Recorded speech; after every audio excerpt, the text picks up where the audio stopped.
Hello friends, तुम लोगों ने किसी ना किसी मूवी में एक ऐसा सीन देख रखा होगा जिसमें एक आदमी उड़ते हुए प्लेन से गायब हो जाता है। वो कहाँ जाता है किसी को कुछ नहीं पता। पुलिस भी शॉक हो जाती है और हम ऑडियंस सोचते हैं कि ऐसा सिर्फ मूवीज़ में हो सकता है, रियल लाइफ में ऐसा कर पाना पॉसिबल नहीं है। अगर तुम्हें भी यही लगता है तो तुम बिल्कुल गलत हो, क्योंकि ऐसा ही वारदात हुआ था 1971 में, जिसे अंजाम दिया था डी.बी. कूपर ने।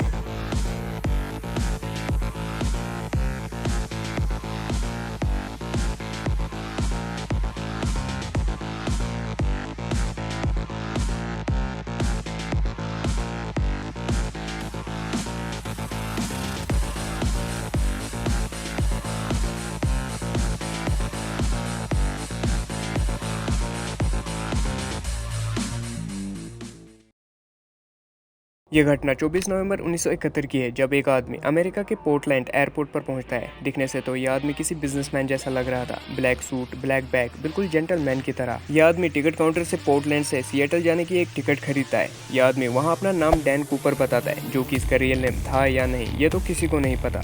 उस टाइम एयरपोर्ट पर उतनी चेकिंग नहीं होती थी, इसीलिए कूपर अपना बैग आराम से प्लेन में ले जाता है। कूपर प्लेन के पीछे वाली सीट पे बैठ जाता है। उस प्लेन में 36 पैसेंजर्स थे, जिसमें से कूपर भी एक था, और 6 क्रू।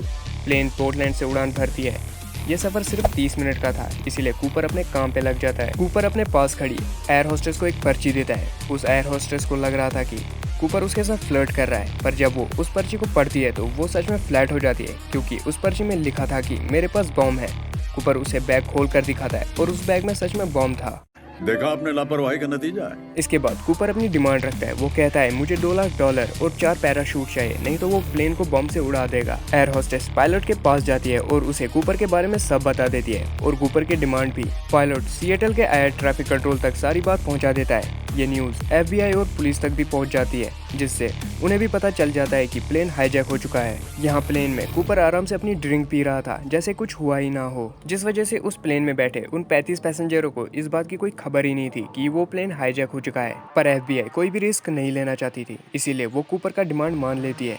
पर FBI चालाकी दिखाते हुए $2 लाख को $20 के नोट से बैग में भरती है, और साथ ही उन नोटों के नंबर्स भी नोट कर लेती है, ताकि बाद में कूपर को पकड़ा जा सके। इसके बाद प्लेन सिएटल एयरपोर्ट पर लैंड करता है। कूपर को $2 लाख और 4 पैराशूट मिल जाते हैं। इसके बाद कूपर उन 35 पैसेंजरों को सेफली प्लेन से उतार देता है, पर 2 पायलट, एक फ्लाइट इंजीनियर और एक एयर होस्टेस को प्लेन में ही रहने के लिए कहता है, और प्लेन मैक्सिको के लिए उड़ान भरती है। पर FBI अपने 2 प्लेन को कूपर के प्लेन के पीछे लगा देती है। अभी तक तो तुमने सिर्फ FBI और पुलिस का गेम प्ले देखा, पर अब बारी था कूपर का गेम प्ले देखने का।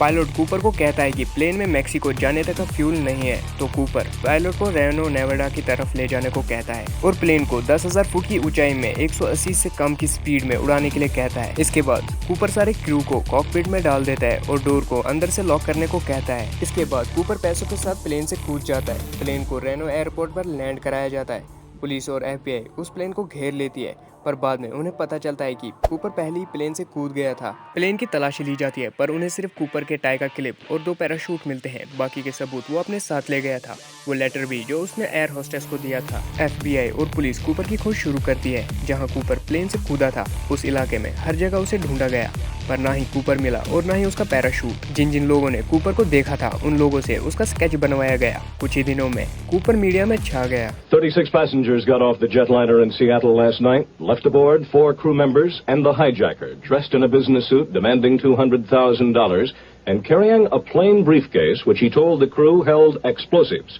With the full ransom collected from Seattle banks and 4 parachutes aboard, the plane headed for Reno. It took 3.5 hours, slow for a jet, but the hijacker had given detailed flight instructions. The rear stairwell was open all the way. It arrived at Reno in shreds.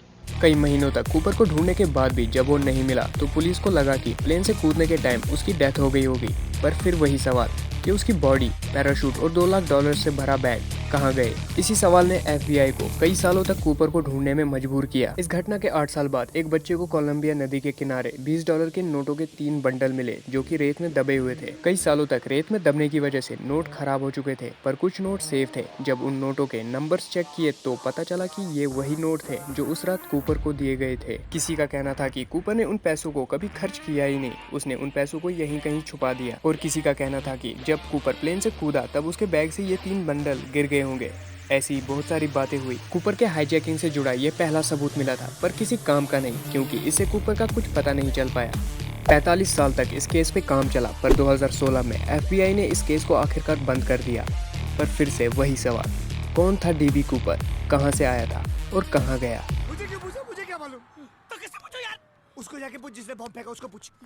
तो बस यार, आज की video में इतना ही। अगर video अच्छी लगी तो इसे एक लाइक और कमेंट जरूर कर देना, और अगर तुम्हें ऐसी वीडियोस में इंटरेस्ट है तो इस चैनल को सब्सक्राइब करके बेल आइकन ऑल पे सेट करो, क्योंकि मैं ऐसी वीडियोस लाता रहता हूँ। तो मैं मिलता हूँ तुमसे अगली वीडियो में, तब तक के लिए बाय।